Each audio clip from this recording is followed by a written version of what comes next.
You're live on the marketplace. Thank you very much for staying and welcome back. Now, the Bank of Ghana is rejecting arguments. It is seeking to directly regulate cost of credit with the Ghana Reference Rate Initiative. The new formula for interest calculation went live yesterday, with new borrowers likely to be the immediate beneficiaries. There's more in the Bank of Ghana's response to this. Ghana argues that this program is being done directly in consultation with the Ghana Bankers Association rather than the regulator going out solely to compel banks to implement this initiative. Officials of the bank also maintain that this is mainly aimed at bringing some transparency in determining cost of credit and ensure that lending rates reflect current development on the market. So this cannot be described in any way as capping of interest rates, according to one senior official Joy Business engaged. Another official at the bank had also told Joy Business that this mechanism is to bring more transparency in the setting of interest rates, which seeks to empower borrowers in shopping around for the best rates. On his part, Economist, who is also the head of economics department at the University of Ghana, Professor Peter Quartey, is allaying fears the new formula for calculating interest rates is an attempt to provide a limit for commercial banks to extend more credit. Following the implementation of the Ghana reference rate, some industry players are expressing mixed reactions. One key concern is that the new formula is an attempt to provide a limit on interest rate calculations.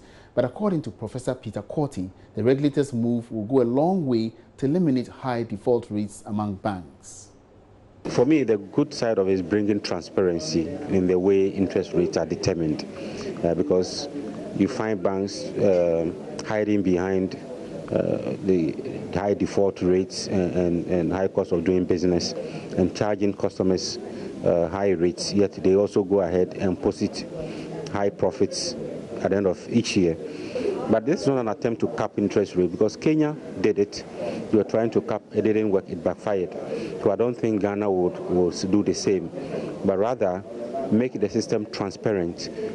Now, if you go to the website of the Association of Bankers, Kenya Association of Bankers, you can key in figures. If you want to borrow a certain amount, you can, for each bank that you want to borrow from, key in your figures and it will tell you what your repayments are going to be.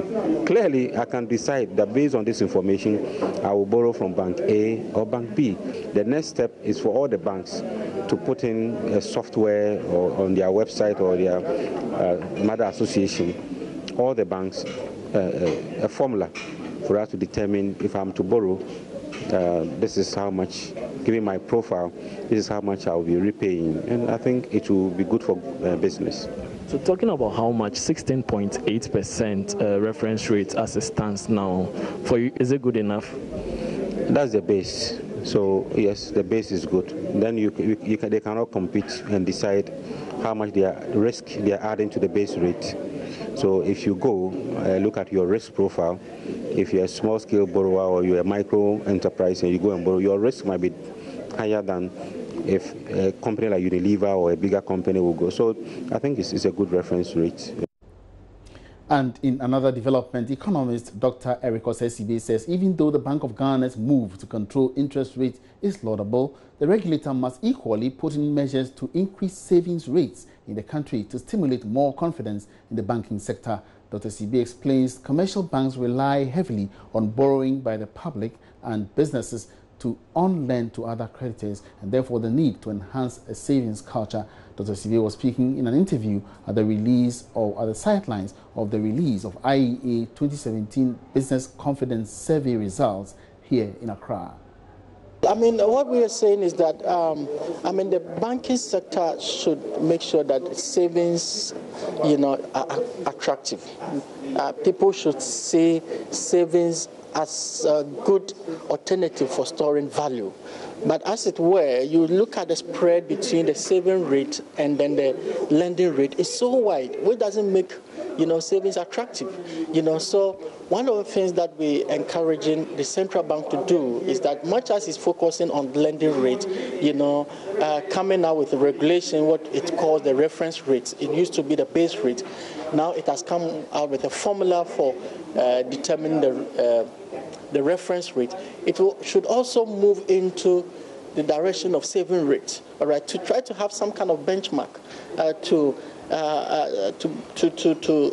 instruct banks to provide some positive returns on people's savings. If that is done, that can attract more savings to the banking sector, because one of the issues that is also militating against lending is about the fact that there are not enough mobilization of savings, which provide much cheaper, costs for banks to lend.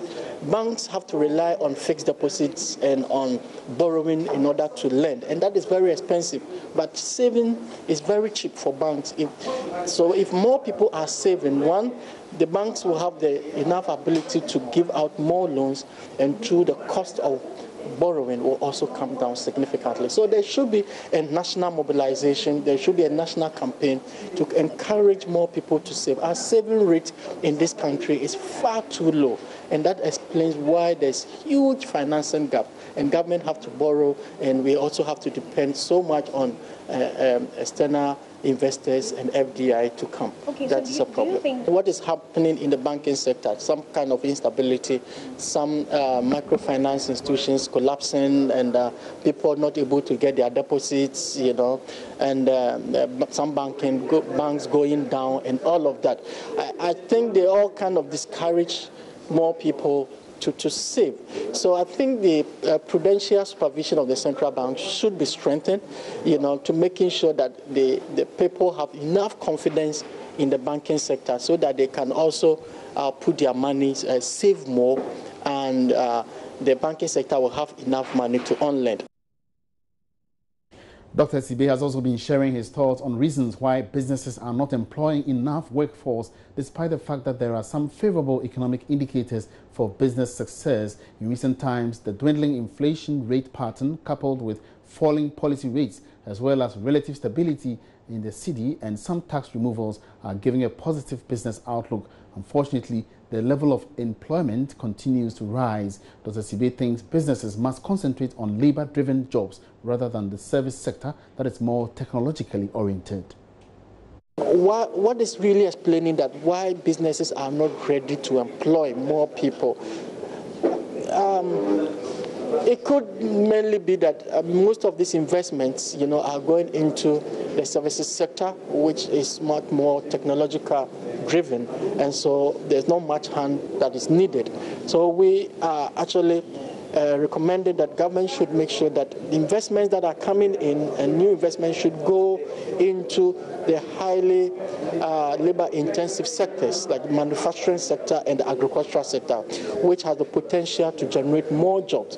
Otherwise, the war against unemployment may not be, successful, because jobs are not being created as much as this economy, is producing the labor force, and that is quite a concern. So businesses want to invest, they have much more confidence in the economy, but they do not intend to employ more, and I think that has to be addressed. Now, moves by local banks for the December recapitalization deadline to be extended have been criticized by some industry players. George Wiafe looks at some of these concerns in the following report.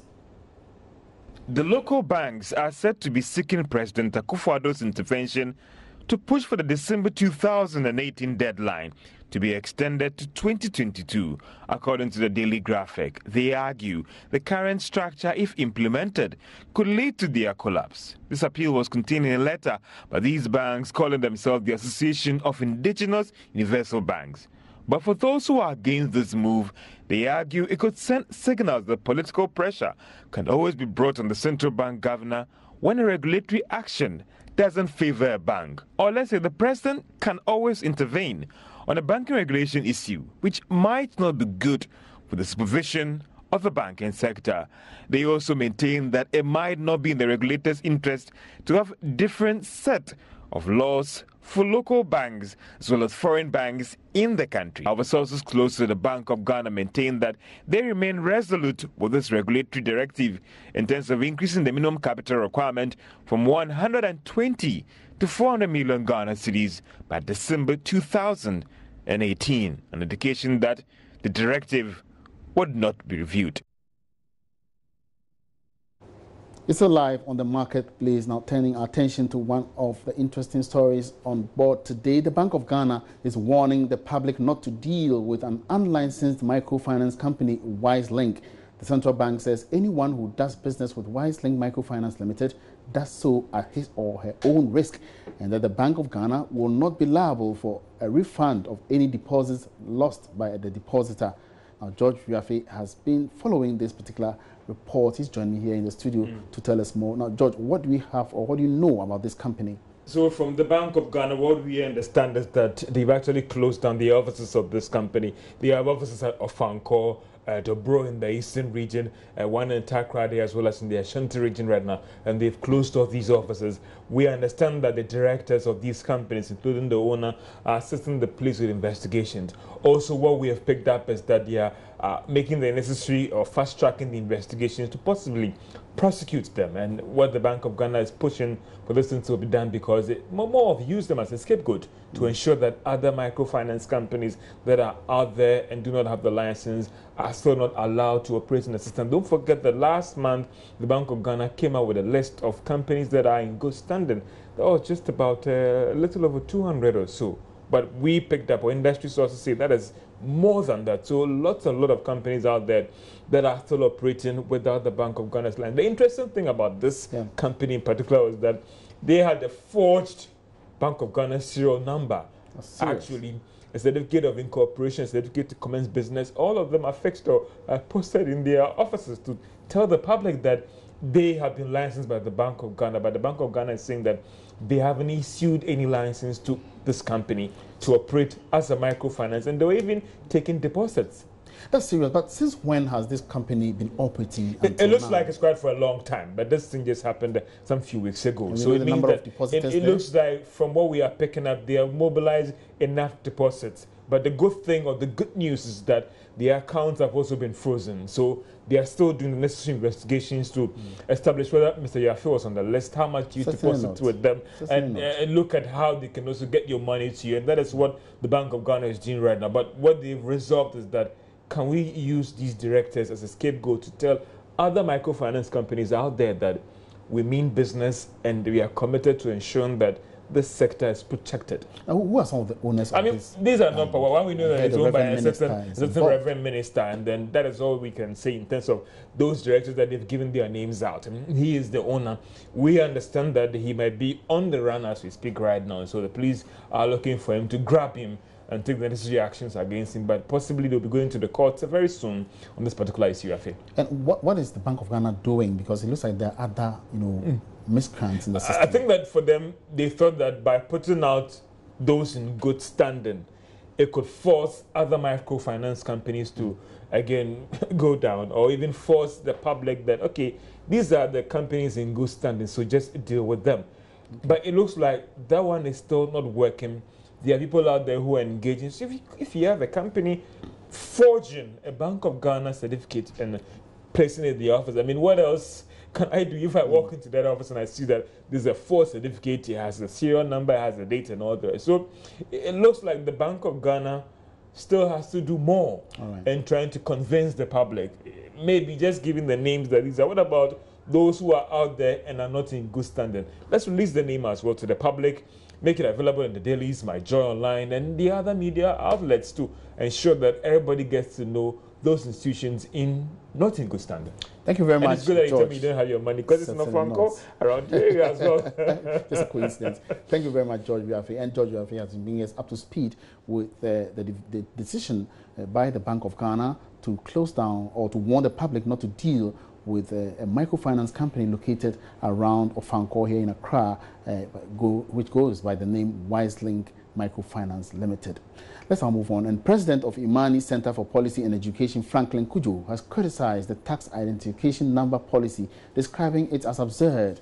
He says its implementation by the Ghana Revenue Authority is a demotivator for income generation due to the slow process of acquiring a TIN. Mr. Kujo spoke at the 25th anniversary launch of Graduate Students Association of Ghana, of the Ghana Kwame Nkrumah University of Science and Technology. Prince Appiah reports. It was the launch of the 25th anniversary celebrations of KNUST branch of the Graduate Students Association of Ghana, GWASAC. The theme was the role of graduate students in ensuring a Ghana beyond aid. Founder of the Imani Center for Policy and Education, Franklin Kujo, says the way to realize Ghana beyond aid dream is proper public financial management. The implementation of the tax identification number has attracted huge public uproar. Mr. Franklin Kujo describes the policy as absurd. In fact, it's not fit for purpose. There's no way you can generate enough revenue by erecting stumbling blocks in the way of people who want to pay a tax. You don't generate it by filling papers that they're going to interface with some individual and they'll give you some assigned number. It should be randomly generated. Then you can verify at the point of you needing a service. That's how I think should be done. All this business of telling people if you don't have team, you can't do business is actually backward. And I call on the president to tell the GRA to immediately take steps to make this randomly generated. It's like when you are registering stuff on the internet, you get unique codes. Why? Do you see human beings before you get that? But if you don't put the proper code, you never move to the next step. It's doable. Let's allow technology to work. Let's not make fetish of technology. These are simple things that can be done. The danger it poses is that there will be little money for the states because if I have a business and I now have to go and register a team and I have to go through that turmoil, I probably will stay in my corner and will not pay tax in time, right? And then two, clearly it doesn't show growth of the GRA or tax authorities. I think the whole tax system should be re-looked again. We should decide, you see, if we have given the tax authorities an optimal tax for which the country will need to develop, I think they'll think outside the box and not get into this cycle of churning out archaic methods of generating taxes. This is very archaic and they should change it now. President of the KNUST branch of GWASAC, Abraham Edupoko, says graduates must question the effective use of Ghana's resources. Ghana is 61 years. The president mentions that we should go with the Ghana, our country should go beyond aid. Then you think of it, what have we been doing for 61 years that now we are calling people to get beyond it? Is it that when Nkrumah mentioned it, that people could not buy into it? Or what is the real issue that we're talking about? So because of that, we said, fine.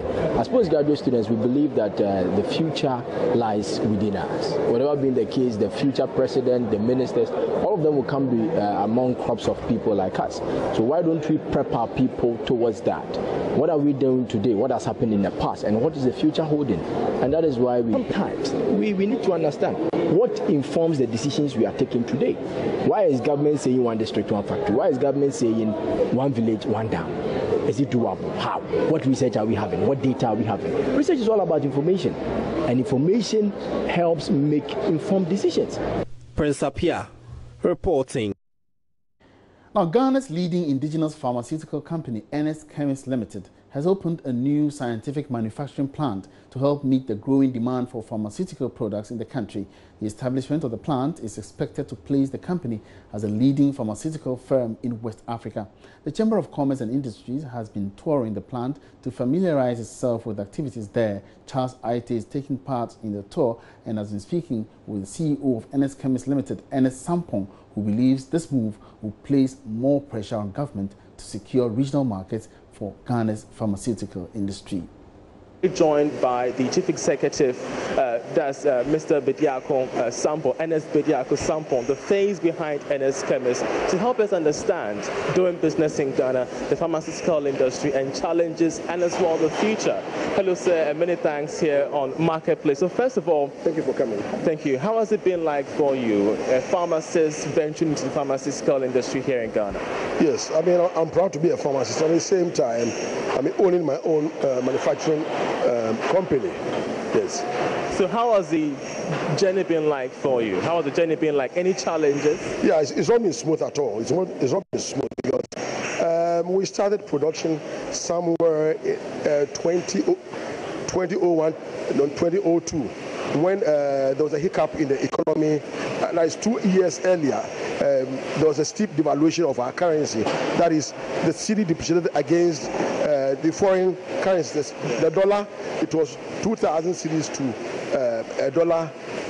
Then against the sterling, 4,000 cedis to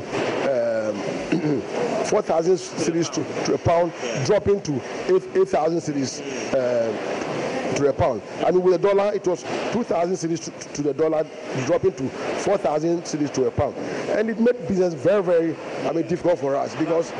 But amidst all these challenges, you've been able to thrive. And of course, we're looking at one of the largest pharmaceutical firms in West Africa in the next 5 years. Yes. But we cannot leave behind the challenges that pharmaceutical firms do face. We know that a research by BMI Research Institute shows that Ghanaian pharmaceutical firms is expected to grow from 1.2 million Ghana cedis to 1.3 million Ghana cedis this year.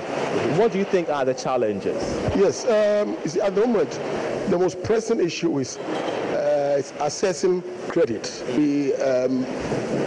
Sourcing money from, the commercial banks at a rate of about 30 30% rate, which makes it very, very difficult. Europe is about maybe 4 to 5%. In other countries on the continent, it's about 12%. So this is a very serious challenge.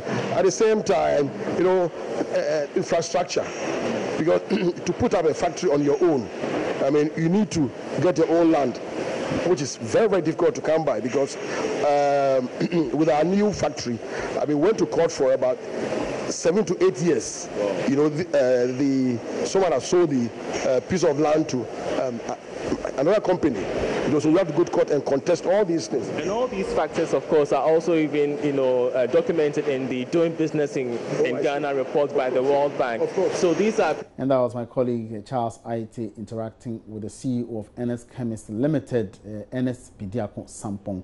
And Economist Chemist has recently opened its new manufacturing plant at Tema, and it's known to be the biggest in West Africa. And on that note, we draw the curtains down on this afternoon's edition of the Marketplace. It's been a great pleasure having you on board. My name is Emmanuel Obuaji Biafi. Let's meet again same time tomorrow. Have a good afternoon.